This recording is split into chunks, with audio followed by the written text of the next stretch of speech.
Il-President ta' Malta ħatret żewġ membri ġodda fuq il-Bank tal-Ġudikatura, l-imħallef Tonja Bela u l-Maġistrant Grezio Merċieqa. It-tnejn ħalfu li jaġixxu fil-kariga l-ġdida tagħhom bl-ikbar imparzjalità u indipendenza kif mitlub mill-Kostituzzjoni ta' Malta biex jassiguraw li kull bniedem li jidher qudiemhom ifittex il-ken tal-ġustizzja jingħata dak li ħaqqu. F'kemmtejn tal-okkażjoni il-President Mary Louise Colero Preca esprimiet konfidenza assoluta fl-integrità taż-żewġ ġudikanti l-ġodda. Fuq kollox dawn huma l-ewwel żewġ membri tal-ġudikatura appuntati wara li għaddew b'suċċess mill-iskrutinju tal-Kumitat dwar il-ħatrit fil-ġudikatura magħmul mill-Prim Imħallef, l-Avukat Ġenerali, l-Ombudsman, l-Awditur Ġenerali u l-President tal-Kamra tal-Avukati.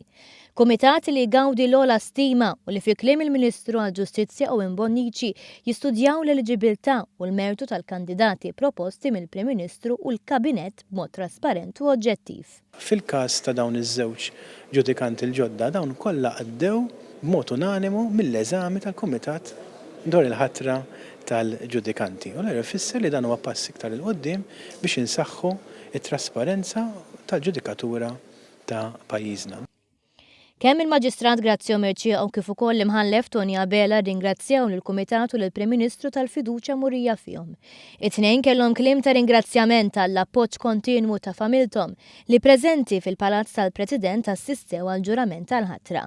Merċieqa emozzjonat saħansitra tkellem dwar is-sagrifiċċji li għamlu ġenituri tiegħu biex minn klassi soċjali umli f'dawk iż-żminijiet tawh l-edukazzjoni meħtieġa biex laħaq avukat u wieħed li se jagħti ħiltu ħinu kollha għal din il-kariga. Fil-waqt li Bela wieħed li bħala għaddej tal-ġustizzja se jfittex il-verità f'kull każ miċjub qudiemu.